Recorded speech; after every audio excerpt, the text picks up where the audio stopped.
Good afternoon, ladies and gentlemen. From the Hilton Hotel in downtown Toronto, welcome to the 113th season of the Empire Club of Canada. For those of you just joining us through either our webcast, our podcast, or on Rogers Television, welcome to the meeting. Before our distinguished guests are introduced today, it gives me great pleasure to introduce our head table guests. I would ask each guest to rise for a brief moment and be seated as your name is called. Our head table guests today are Mr. Chris Overholt, Chief Executive Officer and Secretary General, the Canadian Olympic Committee. Ms. Rosie McLennan, two-time gold medalist, London 2012 and Rio 2016. Mr. Kent Emerson, Associate Vice President, Municipal and Stakeholder Relations at Municipal Property Assessment Corporation and Director of the Empire Club of Canada. Mr. Kurt Harnett, three-time Olympic medalist in the 1984, 1992, and 1996 Olympic Games.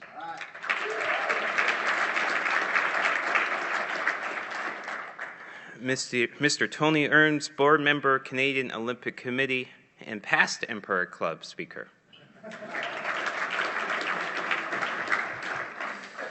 Ms. Monica Maziantonino, Director of Government Affairs, Scotiabank, and Director, Empire Club of Canada. Mr. Mark Tewksbury, gold medalist in the 1992 Summer Olympics. Mr. Derek Kent, Chief Marketing Officer of the Canadian Olympic Committee. And my name is Colin Lynch. I am the Senior Vice President, Strategy Growth in the Executive Office of Greystone Managed Investment and the first Vice President of the Empire Club of Canada.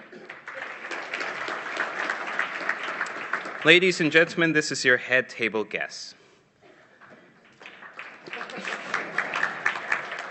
We have a group of marketing and media students joining us today from Ryerson University. Students, please rise to be recognized.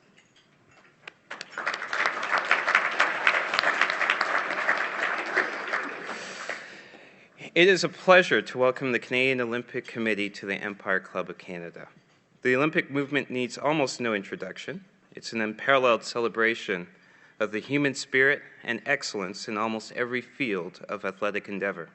Every 2 years, a feat happens, surprising even in this hyper-connected modern age. Thousands of youth representing the height of human accomplishment gather from almost every country in the world, though that is not simply the only sight to behold. A supporting cast of coaches, trainers, diplomatic representatives, and other attachés gather from around the world, and in mere weeks, an entire village of global citizens is created. And along with this comes tens of thousands of persons to tell us their stories, tens of thousands of other volunteers, and hundreds of thousands, and sometimes millions of visitors, guests, and spectators. For 16 days, the world comes together in a unique and impressive way. Human achievement and grand spectacle dominate the world's headlines, supplanting usual commentary on war, elections, and discord. It's a welcome and helpful reminder that humanity can achieve greatness, whether on the field or in the rink, or in the mere orchestration of the largest peaceful gathering of individuals in the world. Every 2 years, we as a nation affirm our commitment to this most global endeavor, and our athletes become our ambassadors. We see in their accomplishments not simply impressive athletic feats, but an ability to showcase the best of our country to the world. Few can forget Donovan Bailey's gold medal 100-meter dash in Atlanta, Simon Whitfield's triathlon gold medal in Sydney, or this year's incredible feat by Penny Oleksiak in the pool. It's in this vein that I welcome today's honored guest.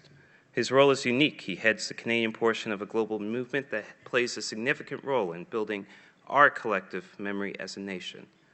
His organization has helped us with the Montreal, Calgary, and Vancouver Olympic Games, three defining moments that helped to build our nation's identity and defined our role on the world stage. Chris is an impressive person. Born in Toronto, Chris worked in senior roles with the Toronto Raptors and at Maple Leaf Sports and Entertainment, where he was Vice President of Sales and Service. He then served as Executive Vice President, Business Operations. and Chief Marketing Officer of the Bank Atlantic Center and the Florida Panthers Hockey Club from 2003 to 2005. He then joined the Miami Dolphins of the National Football League as Vice President Corporate Partnerships, where he led efforts to sell corporate partnerships and oversaw the team's television and radio broadcast relationships. He joined the Canadian Olympic Committee in April 2010 and served as Chief Operating Officer and Chief Marketing Officer before being named the Chief Executive Officer in August 2011. Before Chris takes the stage, please turn your attention to the screens for a short video. Rio was pretty great, wasn't it? And those images and those memories will never, ever get old for me. Thanks, Colin, for that kind introduction and for the warm welcome, and to our friends at Bell for sponsoring this event. Ladies and gentlemen of the Empire Club, I'm grateful for the invitation to speak to all of you today. When I look back at the distinguished figures in sport who have appeared on this stage, from Richard Petty and Paul Beeston to Rick Hansen and Paul Henderson, it's nothing short of a humbling experience to be here on behalf of all of us with the Canadian Olympic Committee and the many athletes, coaches, and sport leaders we represent, many of whom are here today. I know you will all join me in honoring them appropriately with a great round of applause.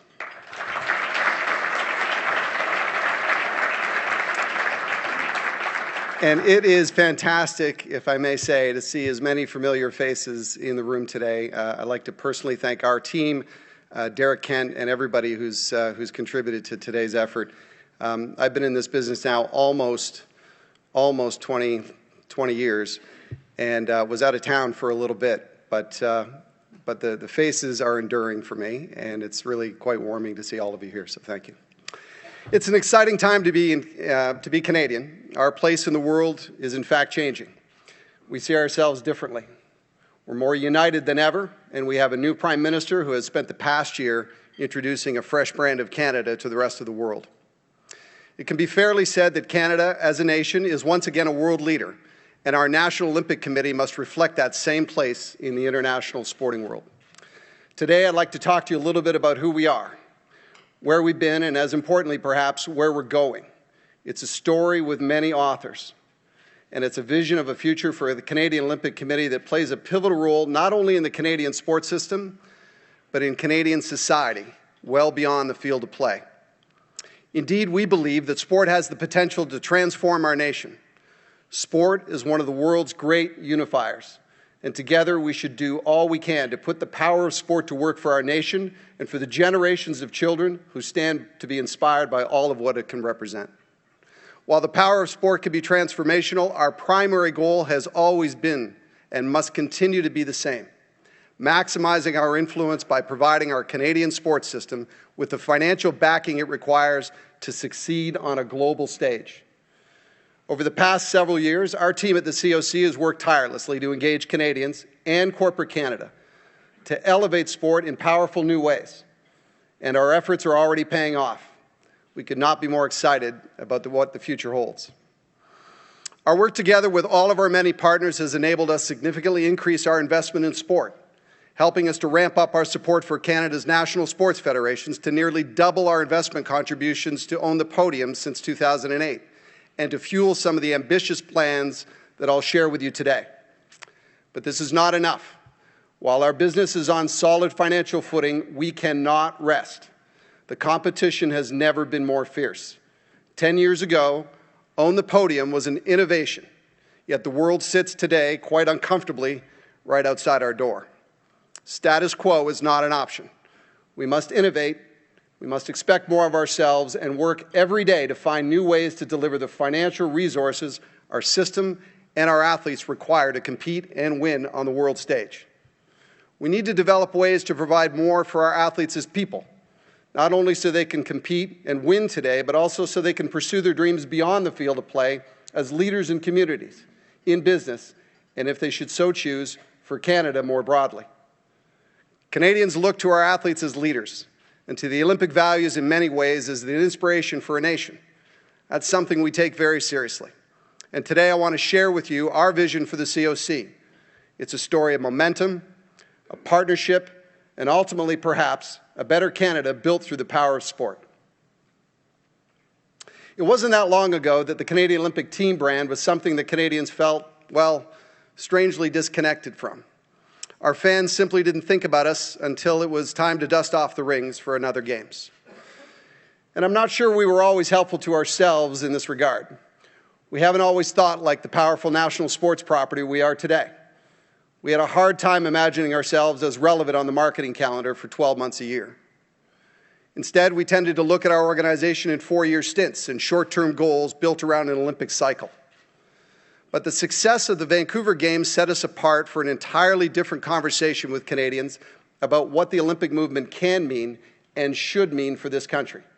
In fact, I believe a lot of the optimism we're feeling today for the Olympic movement emanates from our collective experience and the almost tribal emotion we experienced as a nation around Vancouver. Our approach to our brand and our business has changed. We're no longer the COC. We are the Canadian Olympic Team. Our brand is a living, breathing expression of who we are as a country. Our athletes are at the very center of all of what we believe and represent. They are our sons and daughters, our neighbors' kids from down the street or around the corner. They come from every corner of the country, and they are determined, resolute, and optimistic. We know them, and we want them to succeed. Our marketing partners understand this, and they believe in the Team Canada brand. They're signing on for bigger investments than ever before, and they're committing for extended periods because they see the tangible value from their association with Team Canada. They've come to understand what our athletes mean to Canadians. The recent and very generous support of Canadian institutions like Bell, RBC, Canadian Tire, HBC, Air Canada, and Deloitte is unparalleled in our near 112-year history. Together with many others, they've forged a new future for sport in Canada. In fact, over the past 6 years, our corporate sponsors have committed more than $250 million to high-performance sport in this country. And I'm pleased to say it's having a profound impact on sport, and I believe our country, in ways that we never imagined. But it's not just about the money. It's about the way we as a system have applied these resources that has made the difference. Our sports system is stronger and working more collaboratively than ever before. While we may not always agree, we have found a way to become partners. We've refined our approach. We look to engage and support each other, and we find ways to challenge each other that are healthy and forward-looking. Together, we've found a way to polish our gems with new innovations that are advancing our shared goals, and already we are seeing exciting results. Take, for example, some of the adjustments we made in our approach to sport investment after London. Immediately following 2012, On the Podium made a number of recommendations as to how we might adjust our investment strategy. As a result, we gradually shifted more of our resources to our next generation of athletes.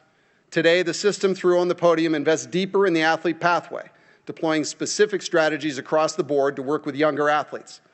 We've worked cooperatively to apply minimum performance strategies in some areas, and for the first time, applied the beginnings of our data analytics program, supported by our friends at Canadian Tire, to identify and track our athletes who are on pace for medal performances. You're already seeing the impact of these decisions show up in our medal counts and our overall athlete performances. We're coming off one of Canada's greatest Summer Olympics in our nation's history. Our athletes and coaches delivered 22 medals, our best performance in a non-boycotted games since 1936. In London, we had 35 top 5 finishes. In Rio, we had 44. There were 59 top 8 finishes in London, but in Rio, that number rose to 71. We qualified just 1 team for London, and we sent 5 to Rio. And think about this. We had 10 fourth-place finishes at these most recent Olympics. But it was truly our next generation of Canadian athletes who took center stage in Rio. In total, 52 of our 71 top 8 finishes, including 8 of our medals and 2 of our gold medals, came from first-time Olympians. The average age of our Olympic medalists was under 24. We have never seen a group of athletes this young be this good. Andre de Grasse, yes.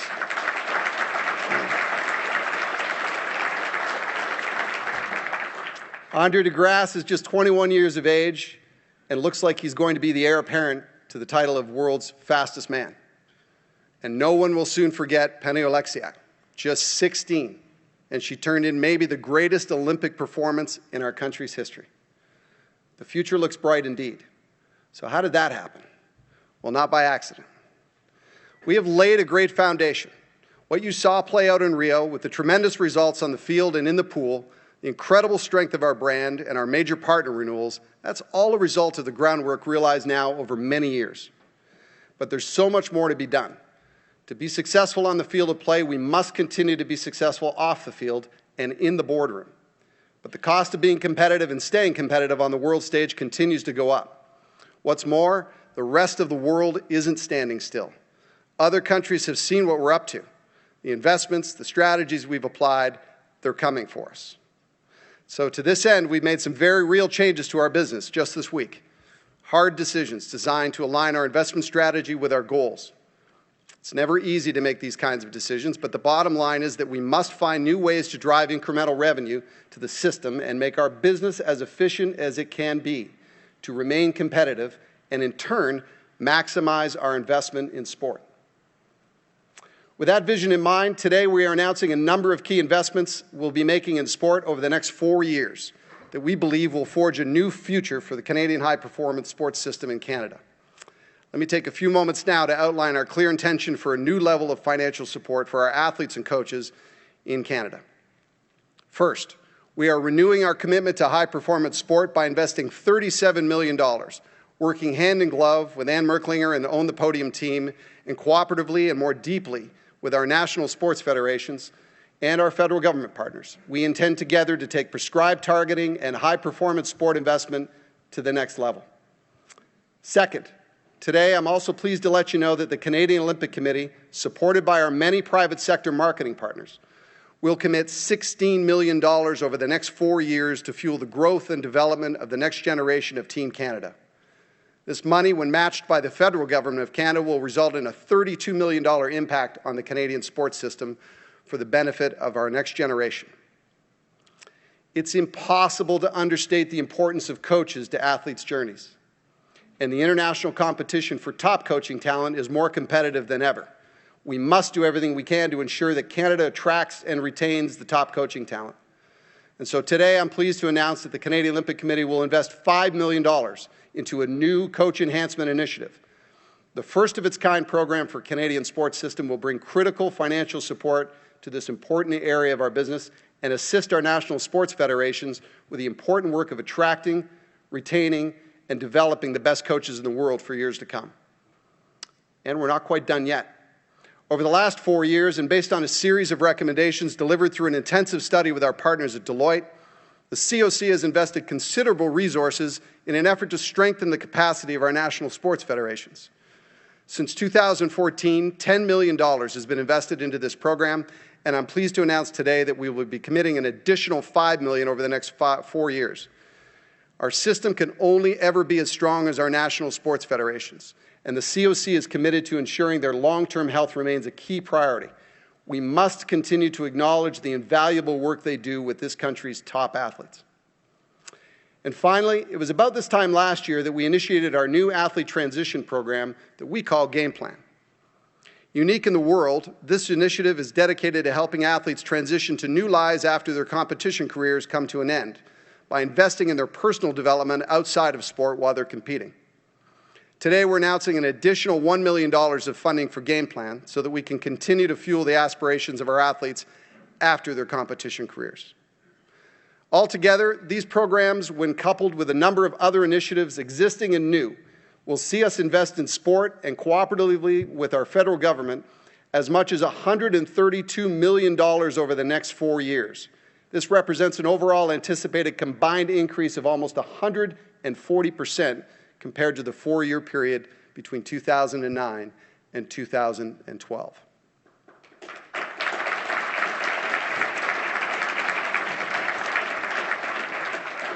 Of course, none of this would be possible without the enduring support of our sponsors and our partners and the Liberal Government of Canada.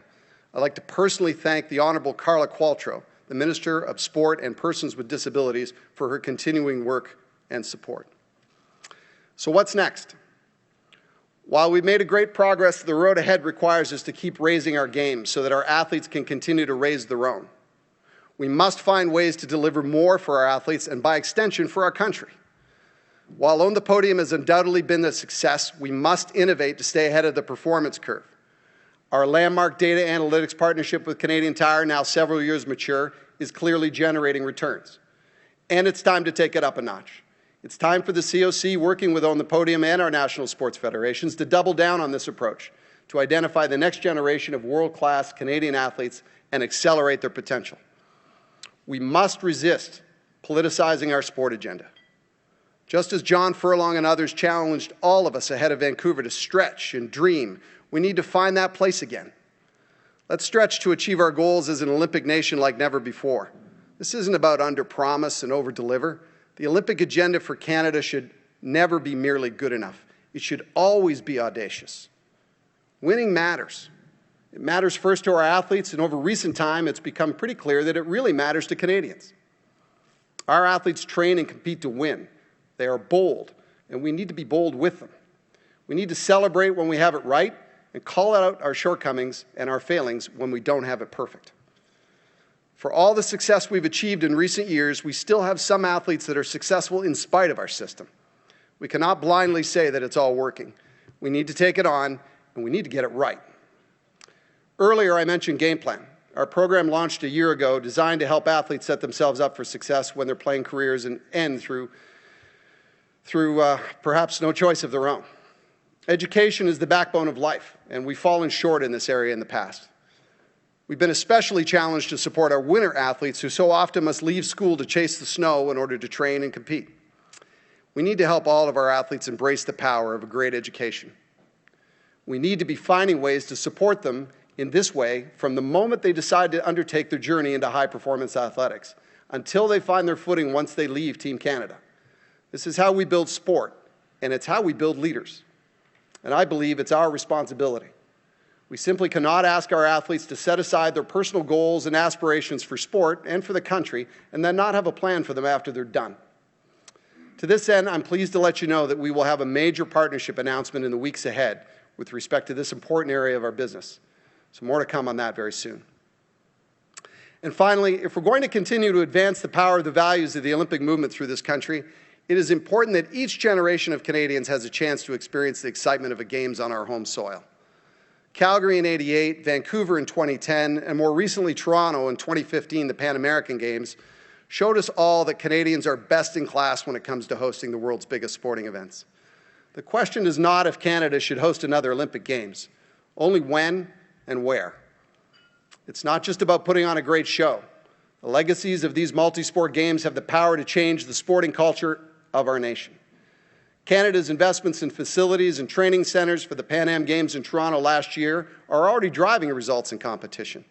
All you need to do is look at our swimming facilities and then see how well our athletes performed in the pool in Rio for proof of how this kind of investment helps. That's why we are actively exploring potential interest among our major cities for bringing in other Olympic Games to Canada.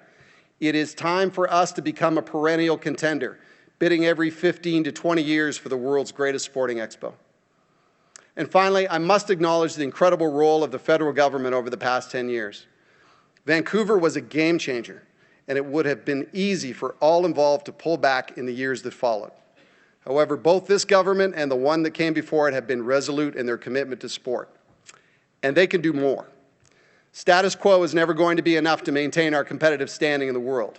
Costs are going up, and we need to be constantly reevaluating how we are supporting high-performance sport in this country. As a first step, I'm today calling on the federal government to take a fresh look at the current athlete assistance program. I'm asking Ottawa to closely examine how we are supporting our carded athletes. The AAP in Canada has not been adjusted for inflation in near 11 years, and that can simply not be a recipe for sustained Olympic medal performance. These kinds of changes represent not only support for sport, they are an investment in our national culture with the power to shape our country's future. Canadians believe in the power of sport. It's part of our shared heritage in this country, and it is woven into the very fabric of our culture. Our athletes are emblematic of our love for all that sport does to reveal the true character of who we are. In our athletes, Canadians see the qualities they have come to believe are most Canadian: integrity, dedication, and humanity. Their impact can be intuitively understood, of course, but never truly measured. How many watched Mark Tewksbury win his gold medal in 1992 in Barcelona and were inspired to achieve, not just in sport, but in life? How many have felt his influence as a leader in Canada, in his community, inspired by his story of strength and resilience when it wasn't popular to lead from the front as a gay man, or to call out the obvious shortcomings of the international Olympic movement at the time when no one else was bold enough to do so? Do we really know what greatness Rosie has already inspired with her performance in London in 2012, or this past summer with her incredible gold medal in Rio? We'll never truly know until it happens again, and we witness one of our Canadian athletes in that moment explain the dream that was inspired by those moments and others just like them. We saw this all again in Rio. We saw Canadian athletes exemplify the best of what this country stands for on the world stage. We saw them take on the world and win. But even in the cases where they came up short, they did it all with unmatched courage, strength, and with poise emblematic of a nation and a people that know how to win, and sometimes lose, but always with grace. At the COC, our mission is simple: to build an organization Canadians can be proud of, one that is reflective of our culture, our people, and our pride as a nation. Thanks to the commitments from our partners and the work of our teams, and most of all our athletes, we are making that vision a reality. We're not just changing the COC. Together, we're changing Canada. There's a new generation of Canadian athletes who are stepping up and taking a leading role. They are the authors of their own stories and ours as a nation. And we look forward to the new stories that our children and our children's children can cherish and revere for decades to come. We owe it to each and every one of them to ensure that they have everything they need to be the very best they can be in their moment, to take themselves, their communities, and to make their country proud. Our passion for sport as a nation lives in them. Their stories are oftentimes defining moments in our lives. In these moments, we all stand witness to what it means to be Canadian, a nation connected and enduring. Let's together write a sporting future for Canada like no one has ever imagined could be possible, because it is our Olympic athletes who show us time and time again what it can mean, and that, in fact, impossible is nothing. Thank you.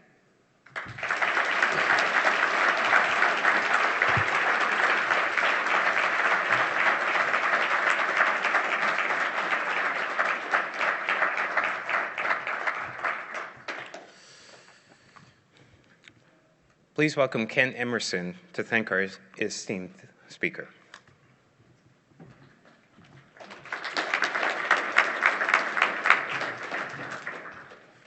On behalf of the Empire Club, I want to thank you, Chris, for a tremendous speech about working on behalf of Canadian athletes, fighting for our athletes, encouraging our youth, transforming and unifying the role of the sport, assessing risks and how to overcome them,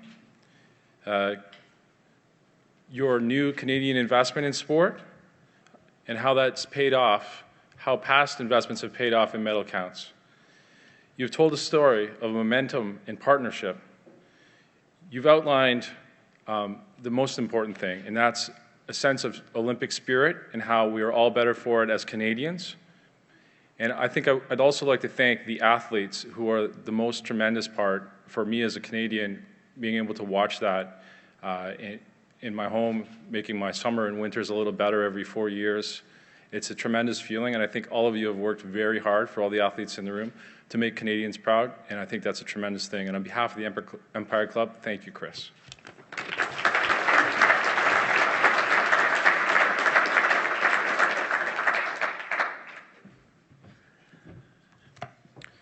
A sincere thank you to our generous event sponsor, Bell, for making this event possible. Without sponsors like them, Empire Lunches would not be possible. So thank you once again for your support. I would also like to thank the National Post as our print media sponsor and Rogers TV, our local television broadcaster. We would also like to thank MediaEvents.ca, Canada's online event space for webcasting today's event to thousands of viewers around the world. Although our club has been around since 1903, we have moved into the 21st century and are active on social media. Please follow us on Twitter at Empire_Club and visit us online at www.empireclub.org. You can also follow us on Facebook, LinkedIn, Instagram, and anything else you would like. Finally, please join us again as we have some fantastic events coming up. Our very first Empire Club evening event with Mr. Bob Ray at 6 p.m. on November 9th, a luncheon with Governor Tom Ridge on November 15th, and another luncheon with Minister Glenn Thibeault on November 28th. Thank you for your attendance today. The meeting is now adjourned.